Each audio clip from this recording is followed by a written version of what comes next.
Oui, je sais, il y a une pénurie d'œufs et il n'y aura pas de bovins au salon de l'agriculture. Mais moi, j'ai 3 bonnes nouvelles. C'est votre argent, c'est votre week-end et c'est une émission exceptionnelle parce que, évidemment, on va commenter les événements de la semaine. Et bon, avec Donald Trump, il y a à peu près 10 événements par jour. Je regardais sur le Wall Street Journal, sur 7 titres du site Wall Street Journal, sur 10 titres, il y a 7 titres qui parlaient de Trump tous les jours. Et on va continuer à se projeter sur 2026 pour l'économie, la finance, les marchés, votre argent. Au sommaire aujourd'hui, le mot de la semaine, j'ai choisi normal, oui, parce que comme on se projette sur 2026, je regarde toutes les prévisions et tout le monde me dit, bah non, ça sera une année normale, il se passera rien. La question, bon allez, j'ai voulu un peu vous détendre parce que je sais qu'en janvier, généralement, c'est un mois de déprime, donc je voulais faire une question qui vous fasse marrer, c'est y a-t-il un miracle économique français? Voilà, on peut rigoler. Le chiffre de la semaine, 1190 milliards, le record absolu d'excédent commercial de la Chine, ce pays qui nous détruit et que défendent certaines personnes qui sont sur ce plateau. En deuxième partie de l'émission, la bourse en 2026. Bon, cette semaine, c'était un peu morose, mais le début de l'année était pas mal. On est toujours à des niveaux records. Est-ce que ça continue? Quel a été l'élément à retenir de cette semaine? Pour la bourse, quel est le placement de 2026? Et pour ceux qui ne parlent que d'actions, quel est le secteur ou le pays qu'il faut privilégier? J'en ai ici aussi.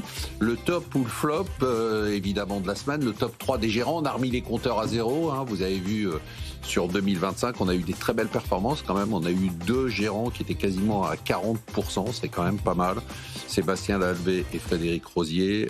Et les actions, évidemment, à acheter ou vendre. Mais vous le savez maintenant. Émission exceptionnelle, je me suis dit, mais qu'est-ce qu'il faut pour une émission exceptionnelle? Je me suis posé la question au début de 2026, je me suis dit, il faut des invités exceptionnels. J'ai donc le plaisir de vous présenter notre Jedi de l'économie et de la finance. Emmanuel Le Chip dit que si je suivais ses cours à la Sorbonne, je comprendrais enfin quelque chose à l'économie, mais j'ai pas envie. Bonjour Anne-Sophie Alcide, vous êtes chef économiste chez BDO France et professeur d'économie à la Sorbonne. C'est vrai que l'année dernière vous deviez venir, rien du tout. Alors cette année. Non, mais parce que bon voilà, c'est trop loin, j'ai l'impression que vos cours sont très orientés, donc. Il connaît les pépites small cap de la cote parfaitement et c'est devenu le stratégiste. Attends, tenez-vous bien parce que le titre, il fait mal. Ouais, c'est terrible. Ah ouais, le titre stratégiste action chez Bourse Direct. C'est terrible. Donc, Bourse Direct, c'est quand même 400 000 clients, plus de 400 000 clients. Donc, Éric Lewin, bonjour. Vous êtes moins bronzé que d'habitude, mais ça va quand même. C'est normal, ça fait 15 jours que je suis rentré, donc on est bon, vous savez. Et vous repartez la semaine prochaine. Depuis le temps qu'elle nous le dit. Mais franchement, elle vient depuis des années et elle nous dit toujours la même chose.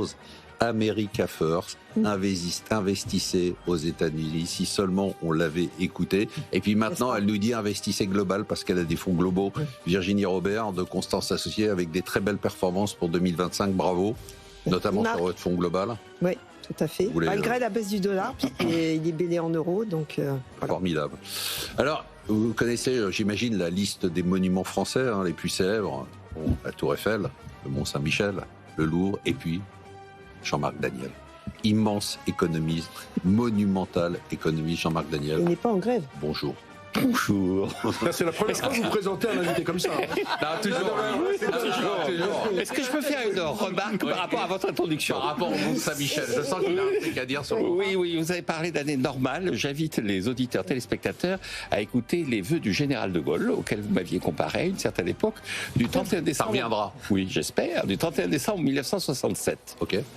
Parce qu'il conclut ses vœux après avoir décrit l'année 67 et il dit, tel que nous sommes partis, je pense que l'année 1968 sera une année sereine. Alors, je ne sais pas si vos prévisions sont là. Vous allez me le dire tout de suite. Celle du général de Gaulle, mais une année normale, je me méfierais quand même. Alors, dans les prévisions, justement, on attaque le mot de la semaine. J'ai choisi normal parce que dans les prévisions, je l'ai déjà dit la semaine dernière, de l'année des grandes institutions publiques et financières, et même la semaine dernière sur ce plateau, j'ai été surpris de constater qu'il y avait une sorte de consensus unanime sur le fait que l'année 2026 serait normale, une croissance proche de 2025, les taux, la bataille des droits de douane en moins, une inflation stable, des taux stables. Alors évidemment, moi je suis un peu comme Jean-Marc Daniel et je me rappelle ce fameux discours, évidemment, on se le rappelle tous, enfin tous, ceux qui étaient nés, et ça m'a alerté parce que Ou qui sont cultivés.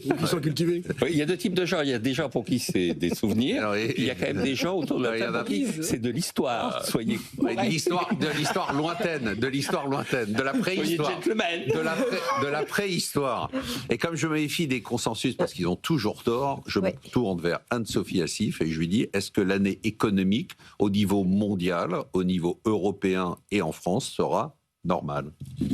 Alors, oui, je pense que le consensus est bon, mais on l'avait déjà dit un petit peu pour 2025, malgré les droits de douane. Donc on voit, même si on avait anticipé les droits de douane, on voit qu'on a quand même des turbulences importantes. Ce qui est assez intéressant quand vous regardez les prévisions de croissance, c'est qu'en effet, on est 3% au niveau mondial, 1% au niveau de la France, 1,2% au niveau de la zone euro. Donc on reste vraiment sur des chiffres qui sont très très proches des dernières prévisions. Donc on n'a pas d'explosion, on a une croissance assez atone.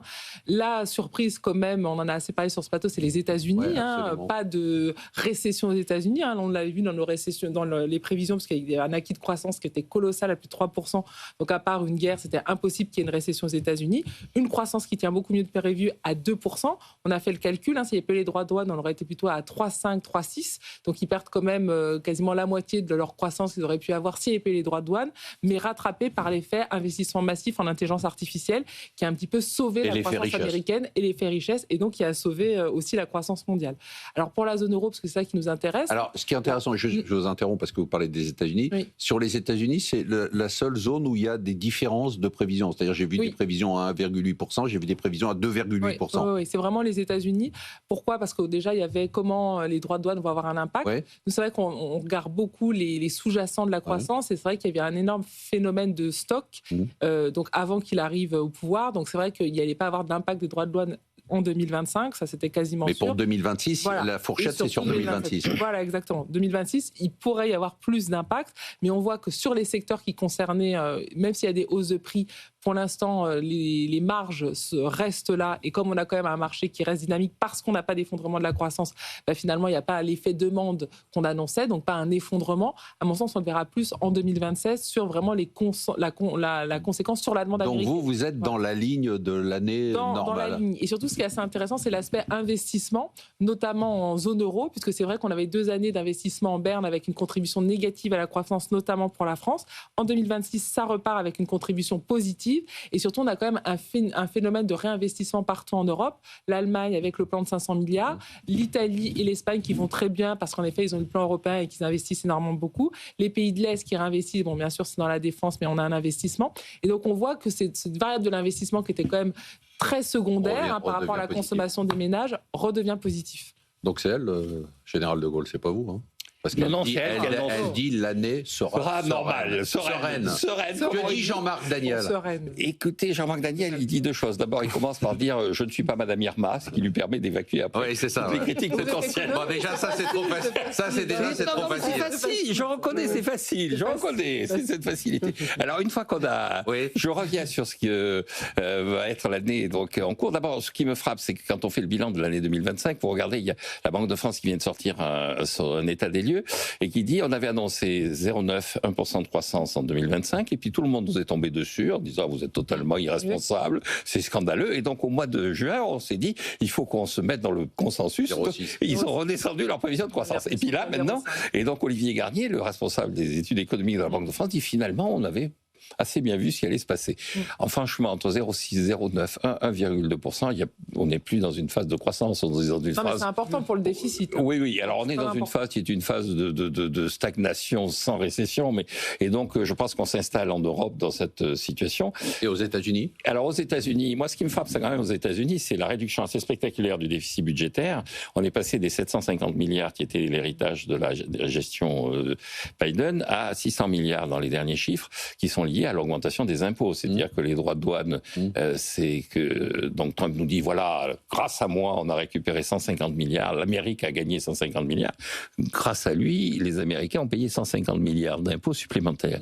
Et donc il y a un moment où ce genre de mesure finira par avoir des conséquences sur... Pour l'instant, on le voit pas. Pour l'instant, on le voit pas. Mais je pense que les politiques d'austérité, qui sont nécessaires pour établir les comptes vu la situation des États-Unis, cette politique d'austérité va avoir quand même un effet sur la croissance. Et la dernière remarque que je ferai, c'est la croissance, elle est dans les pays émergents maintenant. Donc, ça, le Congo il faut être global après avoir. Il faut aller aux États-Unis maintenant, il faut aller. Sauf que vos copains indiens, vous m'avez dit investissez en Inde, j'y suis allé, Mumbai, tout ça, j'y suis à fond, et je trouve des économistes indiens qui disent tous les chiffres de croissance sont faux.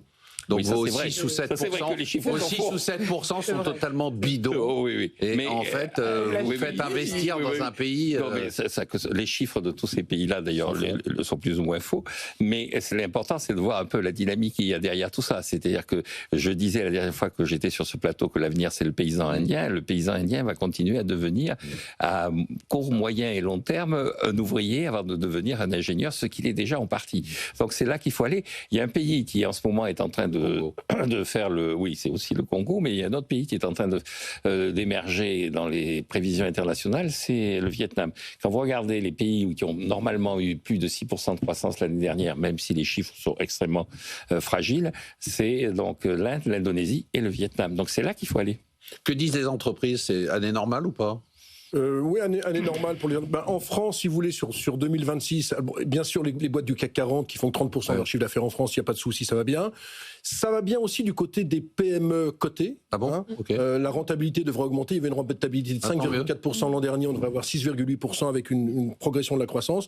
Par contre, c'est un peu plus compliqué du côté des TPE. Il y aura 70 000 défaillances d'entreprises cette année. Et dans les défaillances d'entreprises, c'est surtout les TPE, PME. Donc c'est un peu en cas, si je peux prendre cette comparaison avec les États-Unis, c'est-à-dire que ça va très bien le niveau médian supérieur. Non, mais ce que vous dites, c'est que les PME, quand même, vont pas mal. Pas si mal que ça. Sauf au niveau des TPE, moins de 10 salariés, c'est très compliqué. Intéressant. Du côté des entreprises, vous vous baladez beaucoup, hein, vous voyez des entreprises américaines et autres. Est-ce qu'elles Moi, je dis attachez vos ceintures. Hein.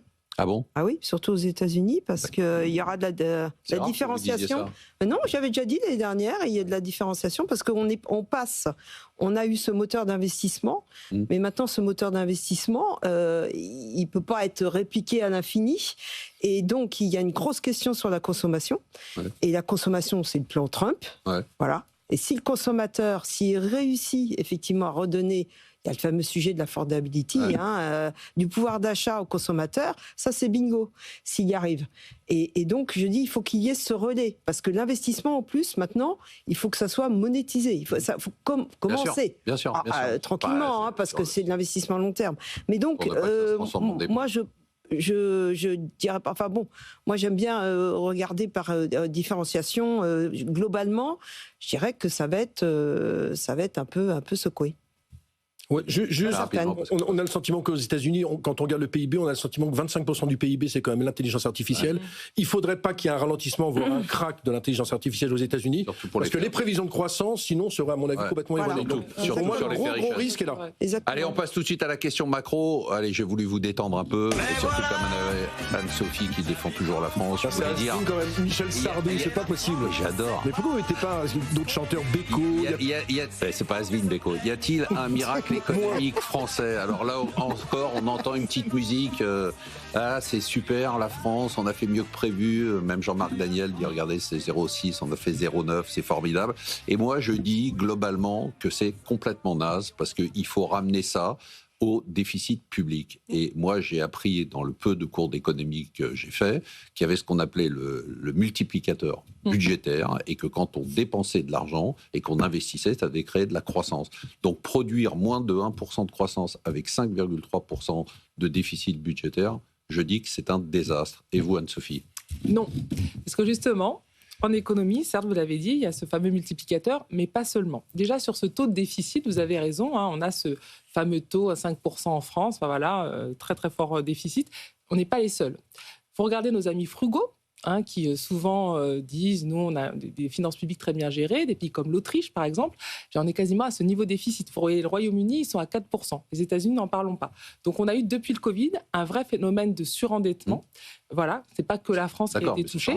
Ça change rien au fait que la médiocrité du résultat par rapport. Oui, mais on parle d'économies très différentes. Par exemple, l'Autriche, c'est des pays qui avaient des très bonnes finances publiques, exportaient, etc. Donc, on voit qu'il y a un phénomène. Et la grande différence de la France par rapport à ces pays-là, c'est que certes, on a un fort déficit. Pourquoi c'est bien d'avoir eu en effet quasiment 1% de croissance au lieu du 0,5, 0,6 prévu? C'est qu'on a des sous-jacents qui sont bons. Vous l'avez dit, on a été généreux pendant le quoi qu'il en coûte, 200 milliards d'euros, 2 tiers aux ménages, 1 tiers aux entreprises. Les entreprises, elles ont pu reconstituer leur marge, donc on voit qu'elles ont plus de cash aujourd'hui. Et les ménages, énorme taux d'épargne, quasiment 20%. Donc, c'est-à-dire qu'une grande partie de cet argent a été épargnée. Donc, demain, peut-être pas 2026, mais surtout 2027, quand il y aura plus de visibilité politique, qu'est-ce qui se passe avec de tels sous-jacents? C'est que là, on fait alors que c'est politiquement la catastrophe.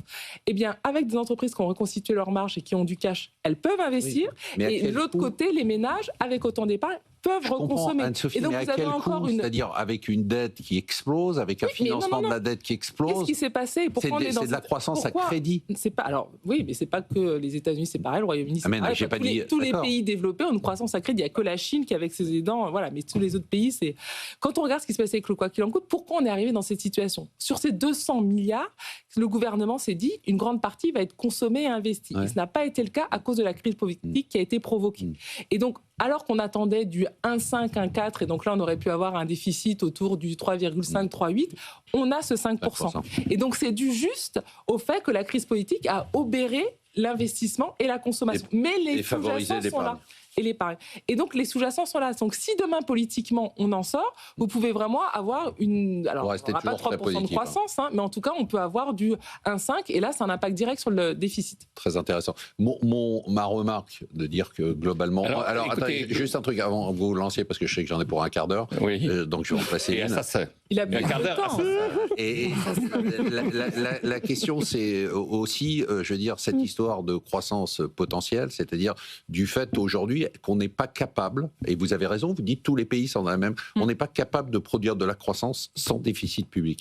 Alors, c'est pas tout à fait vrai. D'abord, si vous vous souvenez de vos cours, ce qui était important dans le mécanisme du multiplicateur keynésien, c'était pas le déficit en tant que tel, c'était l'évolution du déficit. Et donc, le déficit, lui, est plutôt en train de se contracter. C'est la même situation aux États-Unis. C'est ce qu'on vient de dire sur les États-Unis. Je suis tout à fait d'accord avec ce qui est dit sur les États-Unis. C'est-à-dire on est adoubé par Jean-Marc Daniel sur les États-Unis. Merci, Virginie, il n'y a aucun problème, je suis d'accord. Et donc, mais pas du tout. Puisqu'encore une fois, vous assimilez le déficit à sa dérivée. Ce qui est important, c'est pas le déficit, c'est sa dérivée. Et donc la dérivée, elle est en train d'une véritable contraction. En France, qui n'est pas colossale, mais il y a une véritable contraction. La dérivée en France. Mais le déficit se réduit. Oui, d'accord. De 5,8% à 5,5%. Mais je ne dis pas que c'est. Mais oui.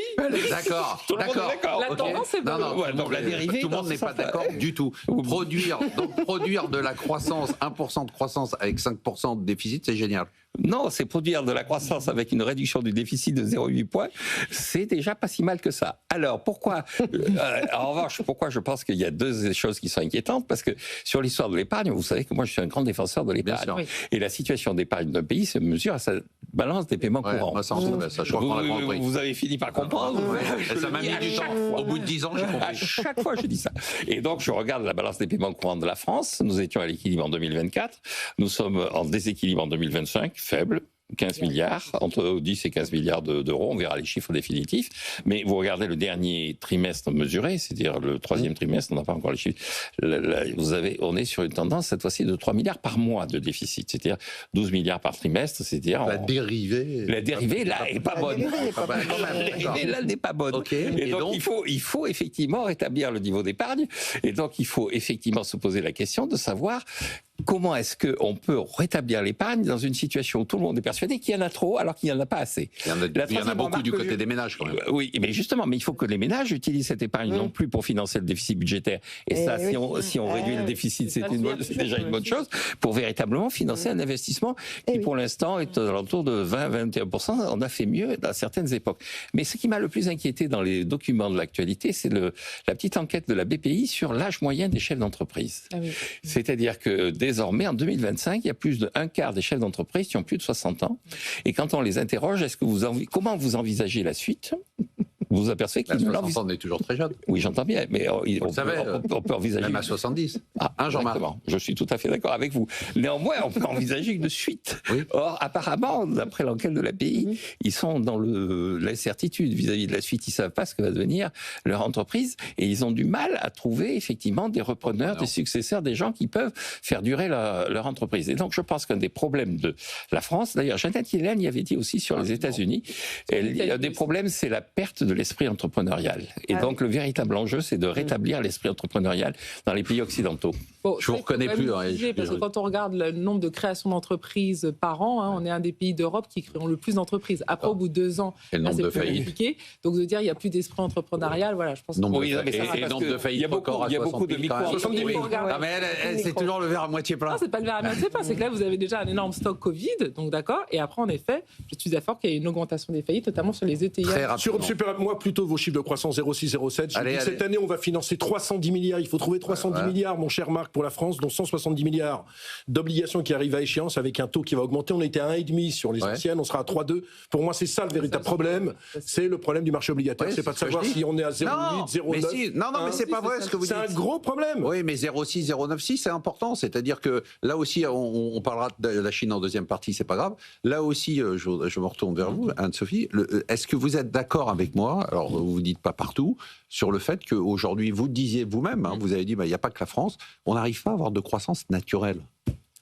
C'est pas qu'on n'arrive pas à avoir de croissance naturelle, mais pour des pays qui sont avancés, qui ont des modèles sociaux, vous n'allez pas avoir les mêmes... qui sont vieillissants, ça c'est quand même une variable importante qu'on a eue cette semaine, plus de décès que naissances. C'est beaucoup plus compliqué d'avoir des dynamiques comme vous avez dans les pays émergents qui sont... Non, mais ça veut dire qu'on est condamné à faire du déficit, à faire de la dette... À faire de la charge d'intérêt qui augmente à 70 milliards par an. C'est terrible. Mais non, le grand sujet, c'est que ce soit soutenable. Mais on le sait de toute façon qu'il va y avoir la transition, qu'il va y avoir plein de choses à financer. Donc de toute façon, on va rester dans cette situation. Le but, c'est de savoir est-ce que ça peut être soutenable à moyen long terme. C'est ça le sujet. Allez, on passe tout de suite. Juste une remarque très simple. Allez, c'est parti. En fait, on va en parler 2 minutes. C'est parti pour 25 minutes. Allez, c'est très rapide. Allez, très rapide. On va aller boire un café avec Virginie. On vieillit, donc il faut aller aux enfants pour les jeunes. Ils sont où les jeunes?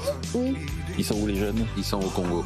Exactement. Allez, le chiffre de la semaine, 1190 milliards, l'excédent commercial de la Chine. Alors, je ne donnerai pas de nom parce que je balance jamais, mais on a un agent chinois chez nous qui défend la Chine depuis longtemps.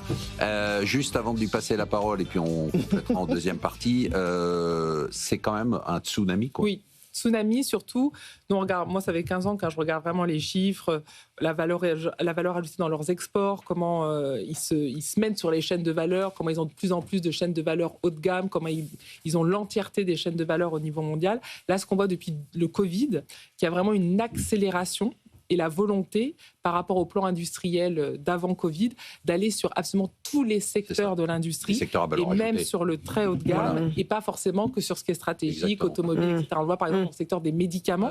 Là, c'est un point important parce qu'en France, on est encore bon sur ce secteur-là, et on voit que là, il y a vraiment une très forte pénétration de la Chine. Ce qui est très, très, très inquiétant, c'est que voilà, on a cet excédent qui, à mon sens, est beaucoup plus important que prévu.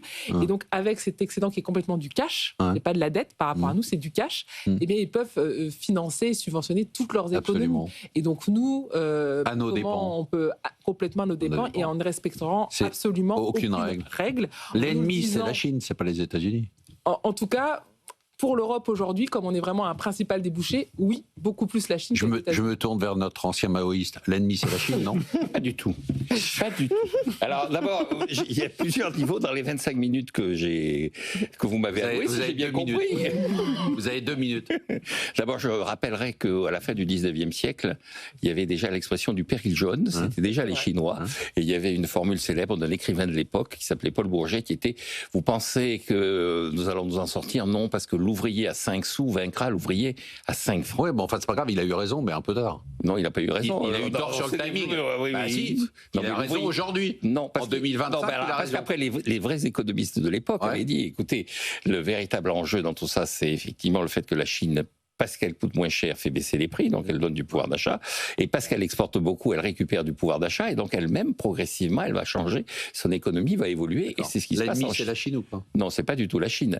En revanche, je ferai 2 remarques par rapport à ce qu'on voit en ce moment. C'est d'abord le fait que pour qu'il y ait de l'excédent chinois, il faut qu'il y ait du déficit en face. Et donc, on ne voit pas où est le déficit. Aux États-Unis, en Europe. Oui, non, mais normalement, l'excédent est égal au déficit. Ouais. Bon, et donc, vous regardez 2024, parce que la Chine sort ses excédents commerciaux au début janvier. Nous, il faut un certain temps quand même. L'INSEE sort les comptes de la nation. Eux, leurs chiffres sont faux, donc c'est oui, plus enfin, facile. oui, mais je ne sais pas. En tout cas, l'INSEE, ils attendent jusqu'au mois de mars. Parce que leurs chiffres sont vrais. Sont bons, exactement. Voilà, exactement. Et donc, vous regardez la Chine en 2024, elle avait annoncé un excédent commercial de 998 milliards de dollars. Ouais. Une précision... Il vous reste 20 secondes et après on en reparle en deuxième. Vous regardez ensuite les comptes qui ont été arrêtés par le FMI sur l'idée que les balances des paiements courants des uns sont les excédents ou le déficit des balances des paiements courants des autres. Et ils ont ramené l'excédent chinois à 450 milliards de dollars. Donc vous dites que le chiffre est faux. On se retrouve en deuxième partie de l'émission. On va parler encore de la Chine. Je vais le laisser terminer. On va parler de la bourse. On va parler des placements pour 2026. De la bourse, parce qu'il y a ici des gens qui ne veulent pas parler de placement, ils veulent parler que de bourse. Du top 3 des gérants et du top ou flop de la semaine. BFM Business présente C'est votre argent. Marc Fiorentino. Ce que vous ne savez pas, c'est que l'émission continue pendant la pause et je peux vous dire que c'est très très chaud et on a très envie de repartir avec Jean-Marc Daniel, avec Virginie Robert, avec notre ami Eric Lewin et avec Anne-Sophie Alsif.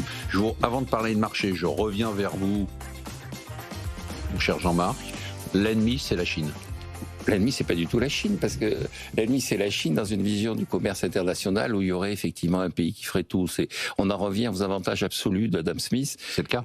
Non, parce que Ricardo est passé derrière et il dit il n'y a pas d'avantage absolu, il y a des avantages comparatifs. Tout pays finit par trouver effectivement le moment, l'endroit, le type de produit dans lequel il doit se spécialiser. Et donc si on n'est pas content de la façon dont les Chinois se comportent avec nous, eh bien on les met en concurrence. Je rappelle, l'Inde, même si le taux de croissance est aussi faux que celui de la Chine, l'Inde est en train de devenir une des puissances de référence. Le Vietnam, le Mercosur avec lequel on devrait signer et on va signer un accord de libre-échange, c'est une zone où il y a le Brésil, où il y a l'Argentine qui est en train de redresser sa situation économique. Donc le véritable enjeu, c'est effectivement de jouer à fond sur le commerce international pour éviter qu'il y ait des monopoles.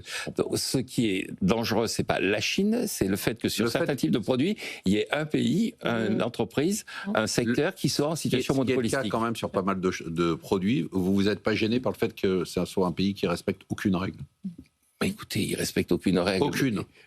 C'est aucune des règles que nous définissons, mais non, mais quand on signe les accords de l'OMC, c'est pour respecter les règles. Ça fait 20 ans parce qu'ils ont signé. Parce que nous, on respecte les règles. On parlait du déficit budgétaire. Il me semble qu'on a signé nos règles comme quoi on aurait 3% de déficit budgétaire. Oui, mais pas au niveau international. Ça, Maastricht, 92. Ah oui, Anne-Sophie Alsif. C'est à mon sens compliqué, c'est justement leur puissance de frappe financière. Et j'insiste vraiment sur le pouvoir d'achat, c'est une question sur laquelle on travaille beaucoup. C'est aussi une vraie arme, pouvoir d'achat en Europe, c'est une arme de la Chine en Europe. C'est-à-dire qu'on le voit politiquement, vous nous interdisez, vous remettez en cause des produits chinois. Nous, on travaille pour le pouvoir d'achat des Européens.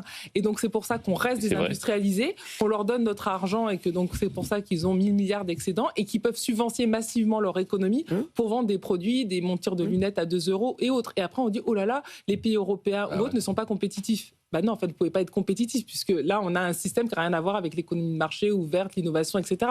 Absolument rien à voir. Donc, c'est pour ça qu'aujourd'hui, et c'est tout à fait bien de commercer avec la Chine, il n'y a pas de sujet, il n'y a pas de sujet là-dessus. Il faut mettre des barrières. Le problème, c'est les comportements et le fait de, en effet, ne pas respecter les règles. Et comme ils ont énormément de surplus, eh bien, ils utilisent cet argent pour subventionner massivement leur économie. Donc, on n'est pas du tout dans une situation à armes égales. Non. Donc ça, c'est un vrai sujet. Et 2, c'est vraiment avoir un plan pour les contrer, parce que c'est tout à fait possible de le faire. Il faut avoir un plan sur 20 ans au niveau européen pour savoir comment on leur répond sur l'industrie. Un plan sur 20 ans. Juste une question. Quelle est la situation, la situation de l'Europe en termes d'épargne et donc de paiement en courant? Positive. Largement positive. Oui, d'accord, mais par rapport à la Chine, mais vous essayez de nous enfumer. Par rapport à la Chine, on a un déficit commercial qui est massif. Au total, on a 400 milliards. Et nous, mais c'est pas grâce à la Chine. C'est pas ça le sujet. C'est pas ça le sujet. Non. Quand vous dites ils ont énormément d'argent, mais nous, on a énormément d'argent. Quelle mauvaise foi. C'est d'ailleurs ce que dit le rapport Draghi. En tout cas, il y a un événement à cette émission. Je crois que c'est la première fois. Comment fait-on pour défendre nos entreprises? Les innovations industrielles. Je peux reprendre la main. C'est la première fois depuis que vous venez, Anne-Sophie, que je suis d'accord avec vous sur un sujet. Donc c'est quand même. Oui, j'ai bien fait de venir. Moi aussi, j'ai bien fait de venir. C'est moi qui ai bien fait de venir parce que vous êtes systématiquement en désaccord avec moi. Donc... Oui, mais moi, c'est par principe. Par moi, ça fait plus.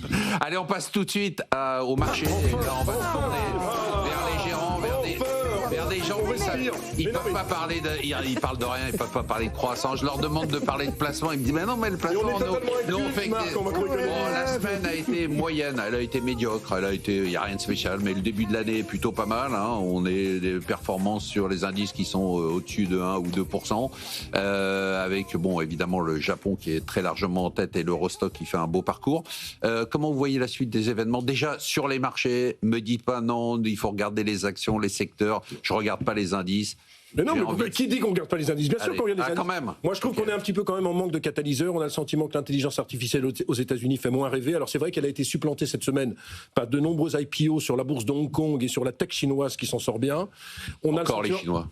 Moi, j'ai le sentiment quand même qu'on est peut-être à la croisée des chemins et qu'on peut peut-être s'attendre à des semaines, voire des mois difficiles, parce qu'il y a beaucoup d'incertitudes. Je disais, il y a des incertitudes sur il y a 40% des dettes obligataires qui arrivent à échéance cette année. Il faudra refinancer tout ça.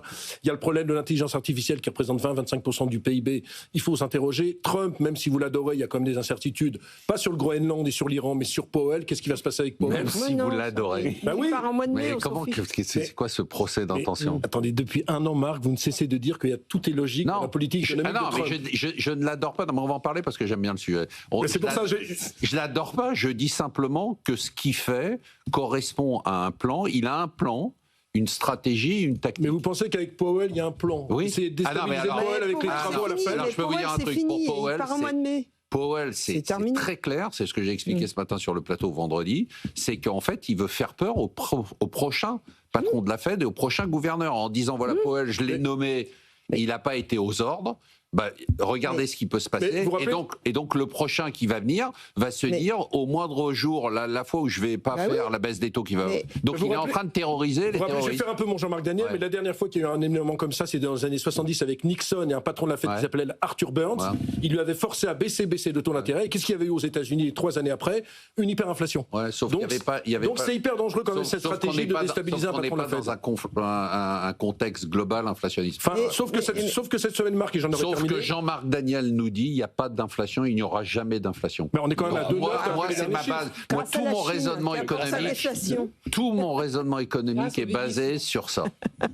Éric, oui. Non, donc je suis assez mitigé sur les marchés. Je pense qu'on peut avoir une vague de consolidation. Alors pas grand-chose, 10 à 15%, mais je ne serais pas optimiste comme tout le monde, comme tous les économistes de grandes banques ou tous les analystes qui disent les marchés vont gagner. Parce que là, il y a un consensus, c'est 8% de hausse sur l'année. Début 2008, il y avait aussi un consensus avec la crise des subprimes. Donc, bon, les consensus, moi je m'en méfie. Et en 67, le général de Gaulle... Je suis plutôt baissier un petit peu sur les marchés quand même. Quand il y a un consensus, en général, il va se passer des choses, justement, quand il y a un consensus un peu bien établi. Vous qui êtes global maintenant, pas simplement américaine, qu'est-ce que vous nous dites sur les indices déjà? Après, on parlera de quel secteur vous favorisez, quel pays. Les indices. D'abord, il y a deux choses. Oui, c'est important, mais on voit bien, les indices, même sur les 6 derniers mois de l'année, il se passe des tas de choses. Donc, il y a des rotations sectorielles. Parce que vous avez des pans Ma question, c'est est-ce qu'on garde une poche action importante? Je sais que bien sûr. D'accord. Mais évidemment. Mais il dit. Non, je dis qu'il faut réduire la poche action. Ah non. Moi, je il faut avoir un peu d'or, un peu d'argent si Trump fait un peu n'importe quoi. En revanche,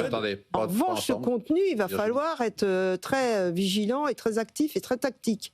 Parce que ça ne va pas se passer de la même façon pour tout le monde. Et on le voit déjà depuis 6 mois, il y a une rotation sectorielle qui est incroyable.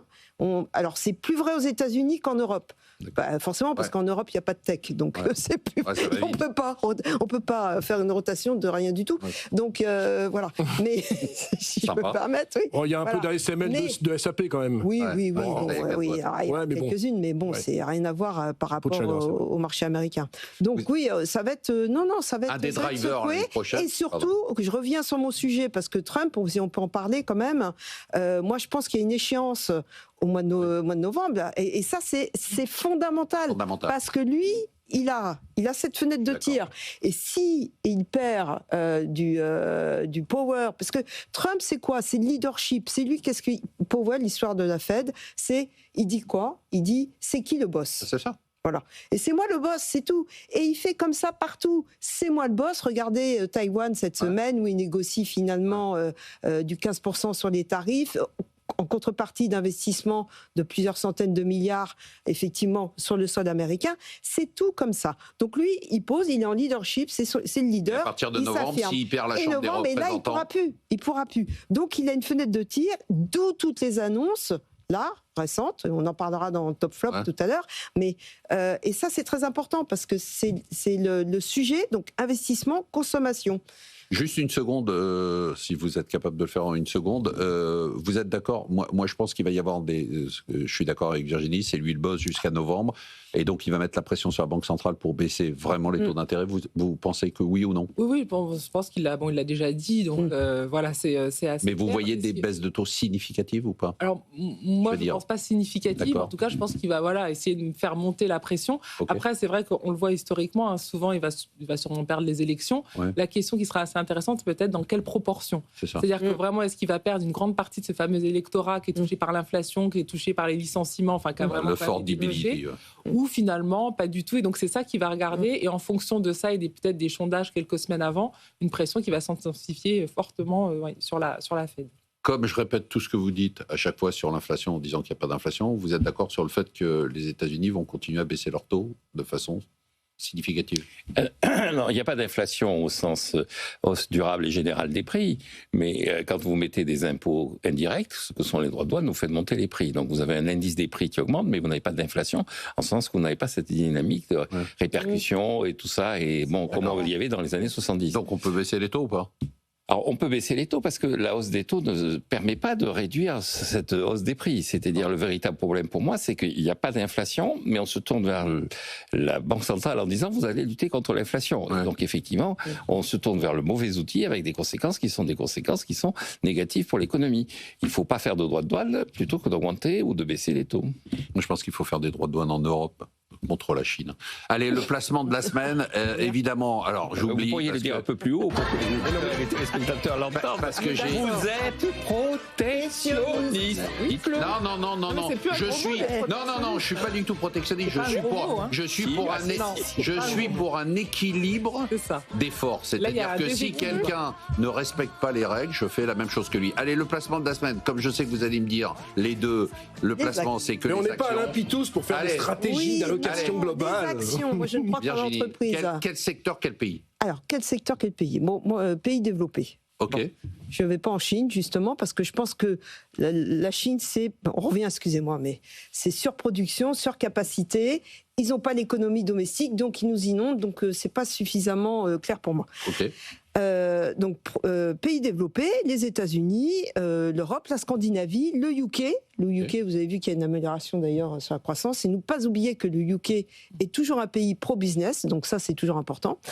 Donc, il y a de quoi faire. Le Japon, j'ai dit, peut-être. Les secteurs. Voilà. Les secteurs, alors, on va continuer sur la défense, ça c'est évident, étant donné les derniers événements et les investissements.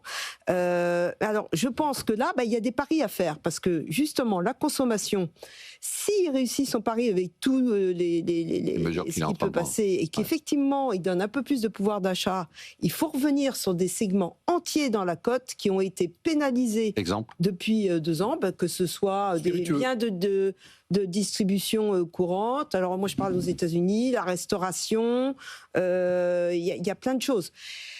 Au sein de la tech, attention, parce que il y a beaucoup de choses. Il y a beaucoup de choses sous slogan. Okay. Alors, slogan, data center, etc. Il faut faire attention à tous ces segments de mode.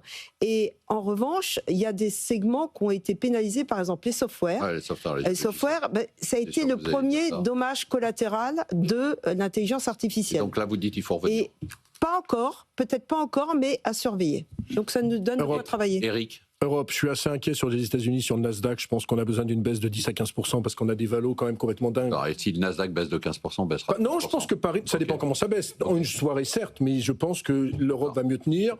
Donc sur l'Europe, quel segment? Positif sur les small. Ok. Comme disait Jean-Marc Daniel, au-dessus de 60 ans, on n'a plus envie de reprendre une entreprise. Donc il y a beaucoup de patrons dans les small qui ont plus de 60 ans. Donc à mon avis, ils vont se faire racheter. Positif, je disais, sur l'Europe. Positif, évidemment, sur le secteur de la défense. Je pense que c'est incontournable. Les Thales, les Dassault Aviation, les Exile Technologies dans les drones.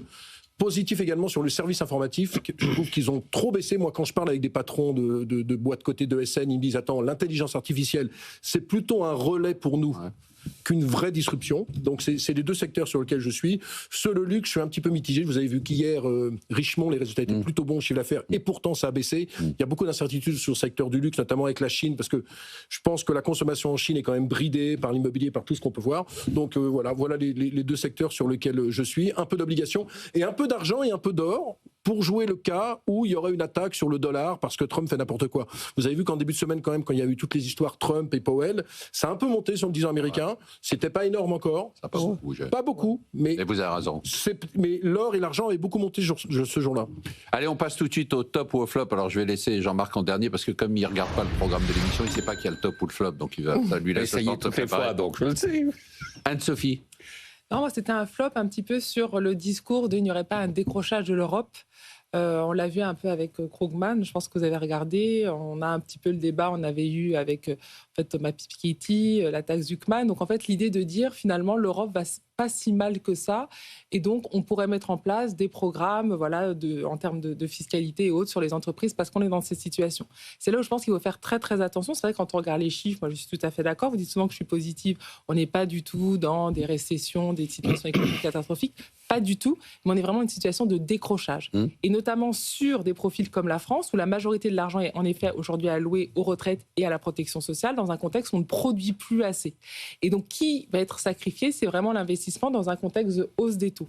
Et ça, c'est vraiment quelque chose qui est important. Et j'insiste là-dessus parce que c'est un petit peu un décrochage lent dont personne ne parle. Le fait qu'il y ait une hausse des taux et qu'on augmente la charge à la dette, ça intéresse un petit peu personne. Par contre, on va payer de plus en plus et de plus en plus. Donc je pense qu'il faut vraiment faire attention. Pas de discours alarmiste, mais il y a un vrai sujet de décrochage de l'Europe par rapport aux États-Unis sur des questions économiques. Je suis inquiet, on est encore d'accord. Eric. Hommage donc à Virginie Robert qui est sur ce plateau. Les magasins Saks sont en faillite. Les magasins Saks, la 5e avenue, par l'Arbor. Mais c'est un flop. Oui.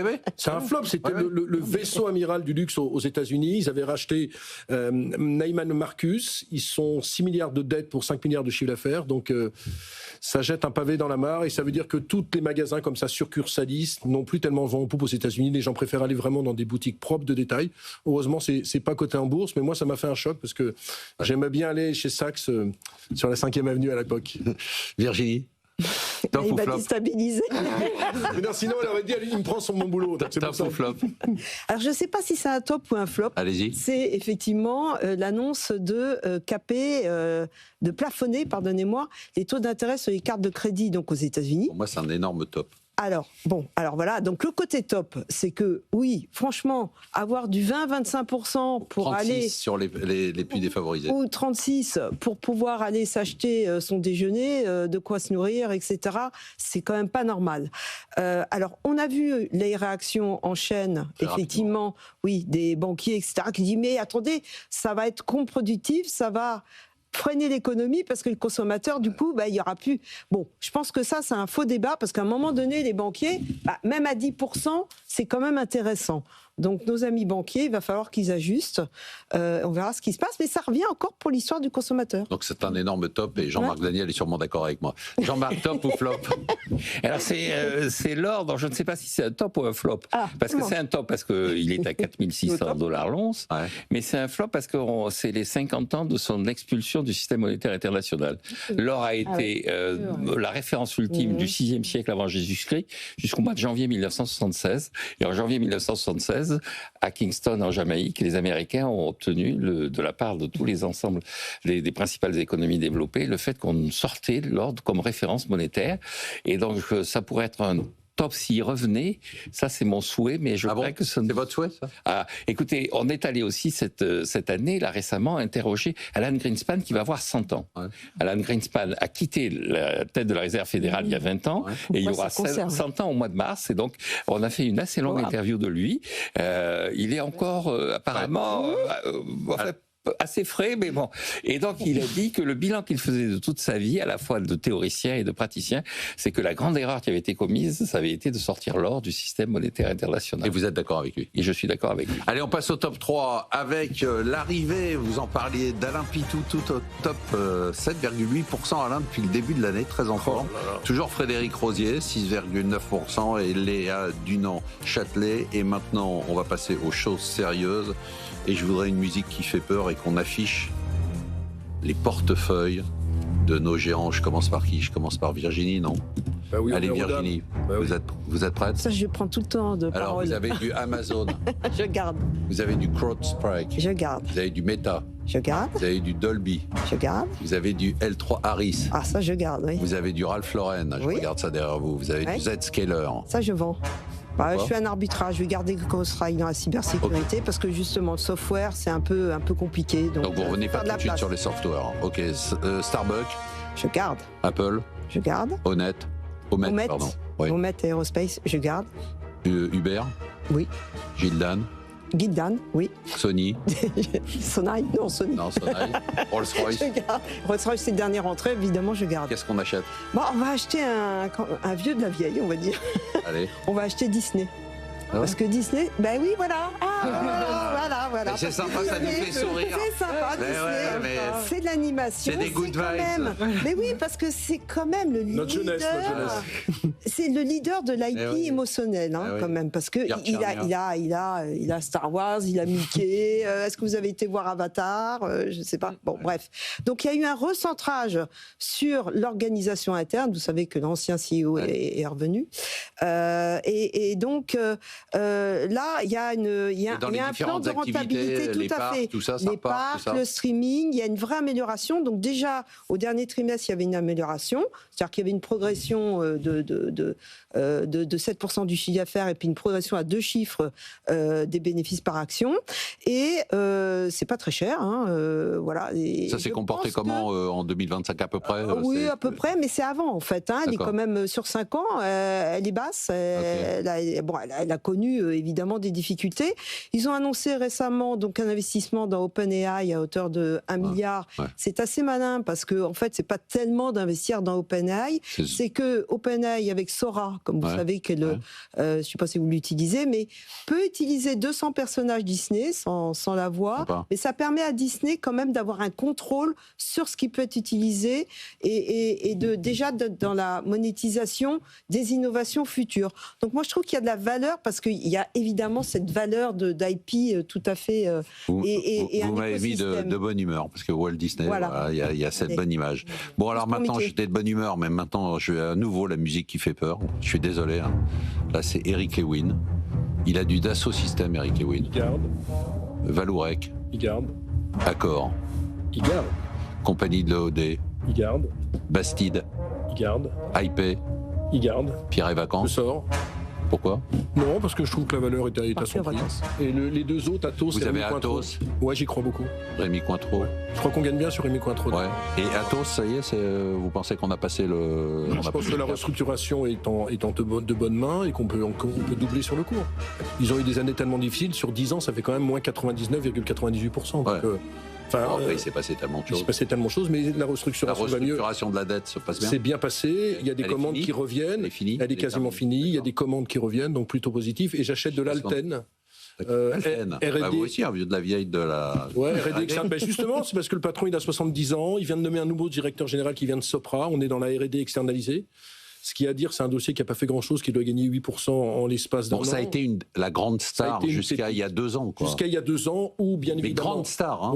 Aéronautique plus automobile. Voilà. Dans la R&D externalisée, ça a été des secteurs qui ont subi des avatars complets. Et maintenant, ça se redresse dans l'aéronautique. Le secteur défense va bien.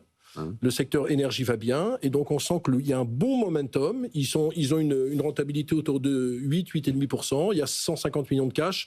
Il y a l'âge du capitaine, je disais Simon Azoulay, à peu près 70 ans. C'est-à-dire, l'âge du capitaine, ça veut dire quoi? Ça veut dire qu'il y a une prime spéculative pour vous? Je pense qu'à terme, il peut y avoir une... Non mais vous jouez, vous adorez... Je joue à l'opération financière à terme sur ce dossier. Une OPA? Une OPA, ouais. Enfin, pas cette année, non. Le fait qu'il ait nommé un directeur général qui vienne de Sopra Steria, qu'il ait dissocié le rôle de président et de directeur général, me conduit à penser qu'il peut y avoir une opération financière. Et en termes de ratio, c'est pas cher.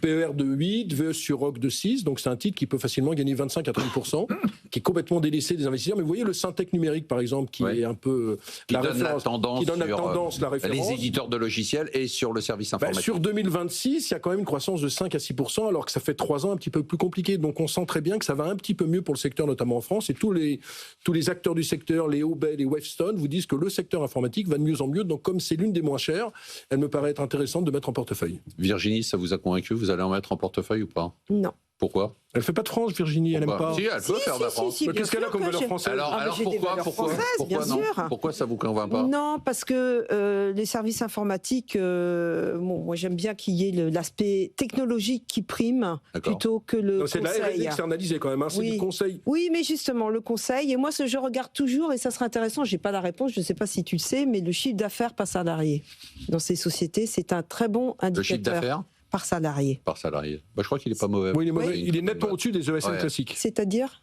on n'a pas les chiffres. Mais on n'a pas les chiffres. On va vous répondre. Mais ça, c'est très important. Elle a essayé de me coller là-dessus. Non, je pense que c'est entre 1000 et 1500 euros au jour. Mais on va regarder. Merci de nous avoir suivis. Merci à tous ces invités. Anne-Sophie, il faut revenir, parce que si maintenant on est d'accord, ça va être très sympa. Et puis Jean-Marc, il faut revenir parce qu'on n'est jamais d'accord. Ben oui. Et on est d'accord au moins sur un sujet, c'est que l'ennemi, c'est la Chine. Je crois qu'il faut que je revienne. Voilà. On se retrouve la semaine prochaine. On se retrouve la semaine prochaine pour une émission dont je peux déjà vous annoncer qu'elle sera exceptionnelle. Et surtout, n'oubliez pas que vous pouvez nous écouter, nous voir, nous réécouter, nous revoir en replay et en podcast sur toutes les plateformes. C'est votre argent sur BFM Business.